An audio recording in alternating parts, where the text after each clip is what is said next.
Session शुरू करते हैं और सबसे पहला क्वेश्चन देखते हैं जो कि रूल बेस्ड है। यहाँ पे क्या कह रहा है कि it is no use dash to come now, he is very busy. ठीक है, ही इज़ वेरी बिजी। तो यहाँ पे एक वर्ड आपको दिख रहा होगा, इट इज़ नो यूज़।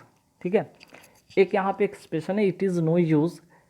तो इसके बाद यहाँ पे आपके पास 4 ऑप्शन मिलेंगे, आपको समझना होगा कि कौन सा यहाँ पे ऑप्शन फिल होगा, कौन सा यहाँ पे ऑप्शन फिल होगा। तो सबसे पहले इसका रूल आप समझ लीजिए। ठीक है, इसके रूल को समझने के बाद आप सेकंड में, सिर्फ 1 सेकंड में आप इसका आंसर कर पाएंगे। जैसे देखिए कुछ मैं वर्ड लिख रहा हूँ, इन सभी के साथ क्या होता है, वर्ब का फोर्थ फॉर्म या जेरंड के रूप में होता है। ठीक है, एक तो पहला इट इज़ नो यूज़ हो गया। ठीक है, इट इज़ नो यूज़।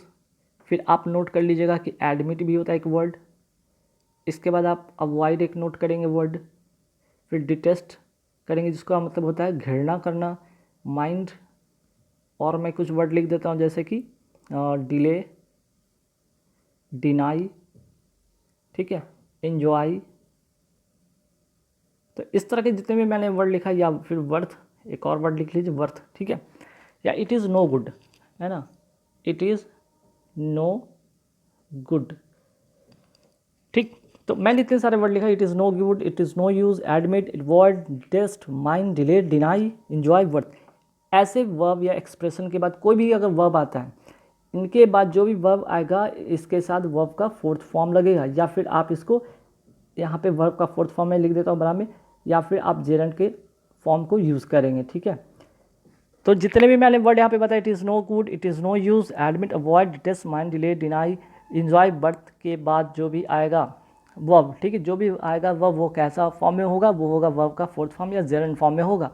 अब यहाँ पे देख सकते हैं ऑप्शन में क्या है, फोर्थ फॉर्म में आपका सिर्फ ऑप्शन नंबर ए इसमें इसका आंसर होगा। ठीक है, ऑप्शन नंबर ए में ही है वर्ब का फोर्थ फॉर्म, तो आंसर आपका होगा ए।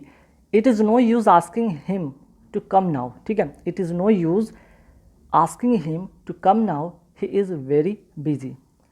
ठीक, मतलब कोई मतलब नहीं बनता उसको बुलाने से, क्योंकि वह अभी बिजी है। ठीक है, वो बहुत ही बिजी है, इसलिए उसको बुलाने का कोई मतलब नहीं बनता। ठीक, चलिए नेक्स्ट यहाँ पे है आपका फिक्स प्रीपोजिशन वाला फिलर, जो कि एग्जाम में आपसे एक आध सवाल आ ही जाते हैं, 1-2 सवाल आ ही जाते हैं, किसी भी एग्जाम में आप देख लेंगे। ठीक है, यहाँ पे I congratulate you dash your success. ठीक है, जब भी आपको कॉन्ग्रेचुलेट वर्ड दिखेगा तो इसके साथ जो फिक्स प्रीपोजिशन क्या आएगा, ऑन आएगा।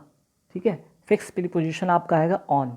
ठीक, चलिए नेक्स्ट क्या है यहाँ पे, Nidhika was musing dash memories of the past. Nidhika क्या कर रही है, अपने पास्ट की मेमोरीज को याद कर रही है, सोच रही है, याद कर रही है। तो म्यूजिंग के साथ जो यहाँ पे प्रीपोजिशन होगा, म्यूजिंग के साथ जो प्रीपोजिशन होगा वो होगा यहाँ पे ऑन। ठीक है, म्यूजिंग के साथ यहाँ पे प्रीपोजिशन होगा ऑन, और म्यूजिंग का मतलब होता है थिंकिंग, सोचना।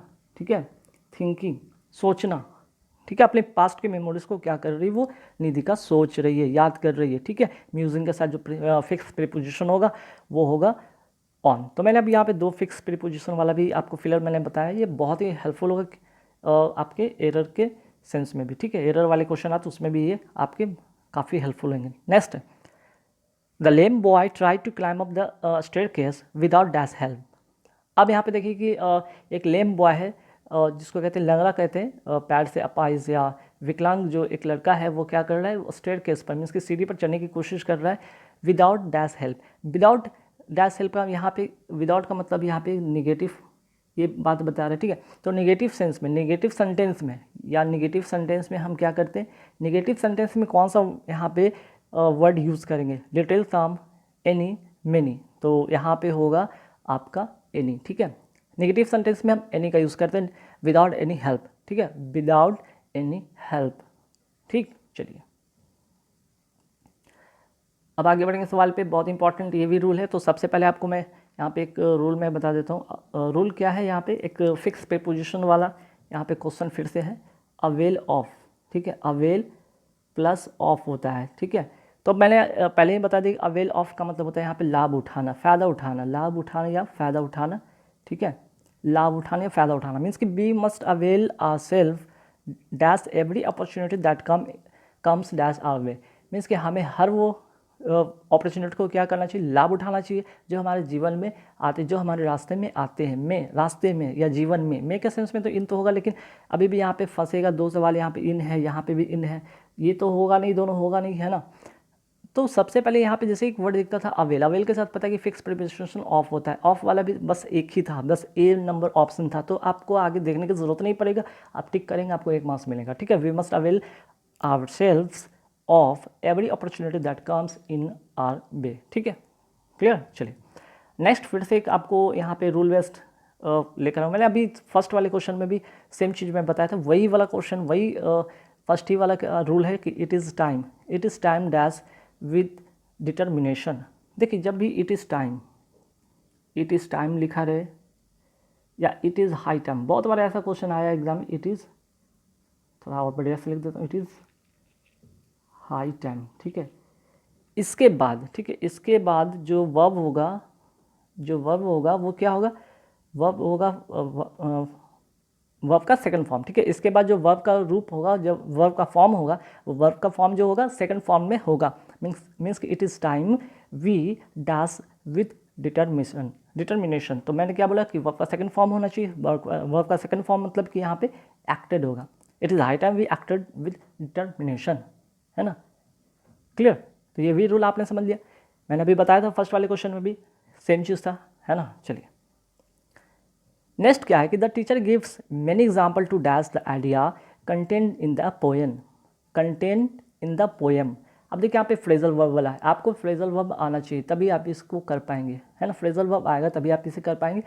तो यहाँ पे क्या हो रहा है कि टीचर बहुत सारे एग्जाम्पल देती हैं, किस लिए, the idea dash idea, bring in या ब्रिंग आउट, ब्रिंग अबाउट या bring fourth the idea content in the poem. जो पोएम में जो आइडिया है उसको क्या करती हैं, उसको एक प्रदर्शित करती है, प्रकट करती हैं टीचर का। तो ये काम एग्जाम्पल देकर, जो भी, क्योंकि जो पोएम में जो चीज़ कहानियाँ होती है बहुत ही फिक्स टाइप की होती है, जिसको समझाना मुश्किल है, तो वो क्या करते हैं, एग्जाम्पल देकर उसको क्या करते, समझाते हैं, है ना, या प्रकट करती हैं या बताती हैं। तो यहाँ पे क्या होगा, करेक्ट आंसर यहाँ पे ब्रिंग आउट होगा इसका करेक्ट आंसर, ठीक है। इसका ब्रिंग आउट का इसका जो होगा करेक्ट आंसर होगा, मीन्स कि प्रकट या प्रदर्शित करना, ठीक है, या प्रदर्शित करना, बहुत इंपॉर्टेंट, कई बार एग्जाम में आते हैं, प्रदर्शित करना। अब आप सोचेंगे ब्रिंग अबाउट का मतलब क्या होता है या ब्रिंग फोर्थ का मतलब, इन दोनों का मतलब होता है उत्पन्न करना, ठीक है, उत्पन्न करना, लेकिन दोनों का सेंस अलग अलग होगा। ब्रिंग अबाउट का मतलब होगा कि जो कोई खास अर्थ में होता है वहाँ पे उत्पन्न करना, अब ब्रिंग फोर्थ का मतलब होता है टू प्रोड्यूस, उत्पन्न करना, ठीक है। जैसे ट्रीज ब्रिंग फोर्थ फ्रूट, है ना, तब वहाँ पे क्या होता है, ब्रिंग फोर्थ का यूज होता है। ब्रिंग अबाउट की अगर बात करें, किसी की थ्योरी, किसी की एक ऐसा चीज़ जिसकी वजह से कोई चीज़ में क्या आता है, बदलाव आता है ना, तब वहाँ पे ब्रिंग अबाउट करते हैं, ठीक है, क्लियर। चलिए देखिए यहाँ पे डबल कंपैरेटिव वाला ये क्वेश्चन बहुत ही बार एग्जाम में आते हैं। डबल कंपैरेटिव का मतलब होता है कि जब कोई चीज़ें समान अनुपात में, समान रेशियो में, ठीक है, कि बढ़ता है या घटता है, तो यहाँ पे डबल कंपैरेटिव वाला जो स्ट्रक्चर होता है कैसे होता है, एक तो होता है द कंपैरेटिव, ठीक है, यहाँ पे comparative, the comparative plus subject plus verb, फिर से क्या होगा, the comparative plus subject plus verb, ठीक है। ऐसे फॉर्मेट में हम यहाँ पे इसको लिखते हैं। अब यहाँ पे देख सकते हैं कि क्या है, the comparative plus subject plus verb, the comparative subject यहाँ पे, है ना, the more electricity you use, तो क्या हो गया यहाँ पे, the comparative plus subject plus verb, फिर उसके बाद क्या आना चाहिए, the comparative plus subject plus verb. तो फिर से यहाँ पे देखिए, हमें तो द के बाद हमें क्या चाहिए, यहाँ पे द तो पहले चाहिए, तो द तो इसमें है नहीं, इसमें है नहीं, इसमें है नहीं, क्लियर हो गया। The higher your bill will be, ठीक है, द हायर हो गया यहाँ पे comparative, the comparative subject your will, और यहाँ पे वर्ब विल बी, ठीक है। तो यहाँ पे इस तरह के फॉर्मेशन जब भी आगे एग्जाम में आप ऐसे करेंगे। डबल कंपैरेटिव का मतलब the comparative plus subject plus verb, फिर कॉमा, फिर the comparative plus subject plus verb, ठीक है। चलिए नेक्स्ट क्या है कि the magnificent dash temple was constructed by the Chinese. ये रूल क्या कहता है इसमें कि जब आप डबल, यहाँ पे हाइफन वाला यहाँ पे सवाल है कि जब आप वो हाइफन का यूज़ करते हैं तो क्या करते हैं, कोई भी नाउन होता है जिसको आप प्लूरल के साथ अगर हाइफन या बिना हाइफन के साथ यूज़ करते हैं, ठीक है। यदि आप कोई भी नाउन को किसी प्लूरल के साथ हाइफन या बिना हाइफन के साथ यूज करते हैं तो जो दूसरा जो नाउन होता है उसका अगर संख्या या वहाँ पे उसकी क्वांटिटी निर्धारित करने के लिए होता है तब ऐसे सेंस में नाउन जो होता है सिंगुलर रूप में होता है। तो यहाँ पे देख सकते हैं कि यहाँ पे 8 EIGHT 8 क्या होगा, यहाँ पे 8 सेंचुरीज ये नहीं होगा, एपोस्ट्रोफी एस वाला नहीं होगा, ओल्ड 8 सेंचुरीज भी नहीं होगा, मीन्स कि 8 सेंचुरी ओल्ड होगा। ठीक है, 8 सेंचुरी ओल्ड होगा। ठीक है, ध्यान रखिए 8 century old, the magnificent 8 century old was constructed by the Chinese. ठीक है, तो यहाँ ध्यान रखिए 8 और सेंचुरी, इसमें क्या होगा, यहाँ पे सेंचुरी में कभी भी आप चेंजेस नहीं करेंगे बल्कि सिर्फ और सिर्फ यहाँ पे सिंगुलर फॉर्म में इसको यूज़ करेंगे। ठीक है, सिंगुलर फॉर्म में यूज़ करेंगे। चाहे 100 रुपीज़ लिखा होता है कहीं पे तो 100 रुपीज़ नहीं लिख के क्या लिखेंगे, 100 रुपी लिखते हैं, इस तरह से करेक्ट होगा। ठीक है, तो ऐसे जब भी आएंगे वर्ड डबल मीन्स कि जब भी हाइफन वाले वर्ड में आएंगे सवाल तो इस तरह से आप ध्यान रखेंगे हाइफन के साथ जो कनेक्ट होगा, ठीक है, हाइफन के साथ जो भी नाउन कनेक्ट होगा वो उसको प्लूरल नहीं करेंगे, सिंगुलर में करेंगे। ठीक है, चलिए नेक्स्ट क्वेश्चन यहाँ पे देख रहे हैं कि क्वेश्चन टैग वाला क्वेश्चन है ना, जिसमें क्या होता है कि जो एक्ट मीन्स कि जो पॉजिटिव सेंटेंस होता है, ठीक है, पॉजिटिव सेंटेंस के लिए हम क्या करते हैं, question tag negative question tag का यूज़ करते हैं ना। पॉजिटिव सेंटेंस के लिए निगेटिव क्वेश्चन टैग यूज़ करते हैं। यहाँ पे पॉजिटिव स्टेटमेंट है ना, पॉजिटिव स्टेटमेंट है तो उसके लिए हमें क्या निगेटिव क्वेश्चन टैग चाहिए, निगेटिव क्वेश्चन टैग चाहिए। तो नेगेटिव क्वेश्चन टैग के लिए तो ये तो होगा नहीं, ये भी होगा नहीं। अब यहाँ पे दो सवाल फंसे हैं कि वॉन्ट करेंगे या इजंट इट करेंगे या वॉन्ट इट करेंगे। तो यहाँ पे देख सकते हैं यहाँ क्या लिखा हुआ है, इट विल लिखा हुआ है ना। तो विल के लिए हम क्या करते हैं, निगेटिव अगर क्वेश्चन टैग बनाते हैं तो इसके लिए हम विल को वॉन्ट लिखते हैं और इट का इट हो जाएगा, तो करेक्ट आंसर हो जाएगा ए। ठीक है, इसका करेक्ट आंसर हो जाएगा ए, वॉन्ट इट। विल नॉट का कॉन्ट्रैक्ट वर्ड कैसे लिखते हैं, वॉन्ट लिखते हैं। ठीक है, चलिए नेक्स्ट क्या है यहाँ पे कि he is indifferent alike dash praise and blame.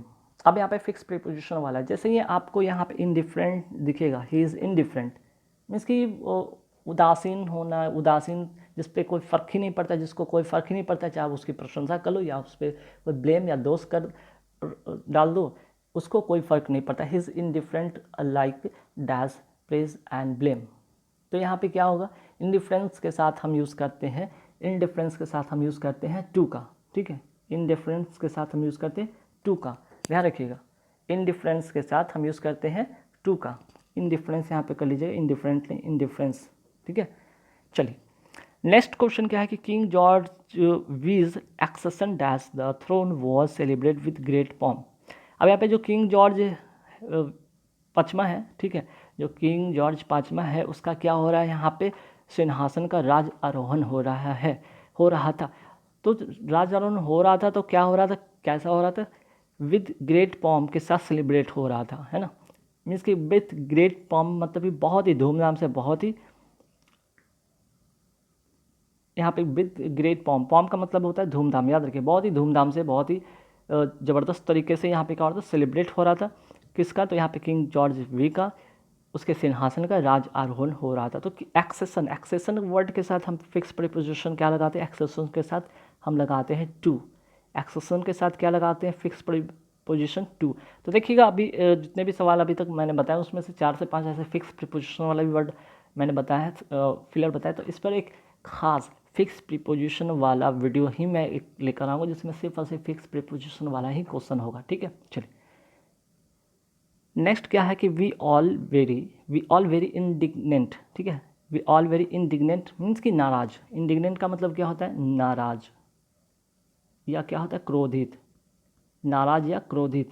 अब क्यों क्रोधित है हम लोग सभी यहाँ पे, क्यों क्रोधित है या नाराज है, द इनजस्टिस, जो न्याय जो नहीं मिला है, डन टू हिम, जो उसके साथ जो अन्याय हुआ। इनजस्टिस मतलब होता है अन्याय, जो उसके साथ अन्याय हुआ है, जो उसके साथ बुरा हुआ है, उसके लिए हम सभी क्या हैं, नाराज हैं, क्रोधित है। तो इंडिग्नेट के साथ जो फिक्स प्रीपोजिशन होगा वो होगा एट। ठीक है, वो होगा यहाँ पे एट। क्लियर, चलिए अब देखिए यहाँ पे इफ़ से जैसे ही दिखता है word, if she dash a bird she would fly. ये प्रेजेंट का जो अनफुलफिल्ड जब कंडीशन होता है या कोई आपकी विश है या आपकी डिज़ायर है बताने के लिए हम ऐसे वर्ड के साथ, ठीक है, जैसे कि एज इफ़ लिखा हो, ठीक है, चाहे फिर हम यहाँ पे आई विश की बात करें, इफ़ की बात करें, एज इफ़ की बात करें, ठीक है, एज इफ़ की बात करें, एज दाउ की बात करें, नोट कर लीजिए, बहुत इंपॉर्टेंट है, मैंने अभी बताया था, इट इज़ हाई टाइम की बात करें, इन सभी के साथ वर्ब का कौन सा फॉर्म लगता है? सेकंड फॉर्म लगता है। वर्ब का कौन सा फॉर्म लगता है? सेकंड फॉर्म लगता है, या फिर आप कह सकते हैं इसको पास्ट इंडेफिनिट में इसका यूज़ होता है। पास्ट इंडेफिनिट में यूज़ होता है तो यहाँ पे क्या लिखेंगे? वर लिखेंगे, ठीक है। इफ़ सी वर, अब यहाँ पे सोचेंगे कि यहाँ पे वॉज करेंगे या वर करेंगे, तो आपको यहाँ पे देखने में लगेगा कि सब्जेक्ट आपका सिमिलर होते हुए जो आपका वर्ब होगा वो प्लूरल फॉर्म में ही होता है, वर होता है, ठीक है, वॉज नहीं होता है। आप तो पास्ट मैंने बताया दिया, आप तो पास्ट में आप समझेंगे कि तो वॉज भी तो होगा नहीं, यहाँ पे आपको प्लूरल फॉर्मेशन में वर्ब का यूज़ करेंगे, जो वर्ब यूज़ होगा वो कैसा होगा? प्लूरल फॉर्म में ही होगा, ठीक है, ध्यान रखिएगा। चलिए नेक्स्ट फिर से आया वो the greater demand as the price. अभी मैंने बताया डबल कंपरेटिव वाला रूल, ठीक है, मैंने अभी बताया था डबल कंपरेटिव, क्वेश्चन नंबर 8 में भी यही था, डबल कंपरेटिव रूल, ठीक है। और ये क्वेश्चन नंबर 8 में भी सेम मिलेगा डबल कंपरेटिव। मैंने क्या बताया था? The comparative plus subject plus verb, the comparative plus subject plus verb, फिर कॉमा, फिर क्या होगा? The comparative plus subject plus verb, ठीक है, यही तो मैंने बताया है ना। तो बस क्या करना है? द ग्रेटर द डिमांड, ऐसे में क्या होता है, कोई जो चीज़ें होती है उसको समान अनुपात में या तो घटता है या तो बढ़ता है, तब ऐसे डबल कंपरेटिव में हम इसे यूज़ करते हैं। The greater the demand, greater, ठीक है, तब यहाँ पे क्या होगा? चीज़ें बढ़ रहा है तो बढ़ने वाले सेंस में लगाएंगे, तो द हायर, ठीक है, the higher the price, the greater the demand the higher the price,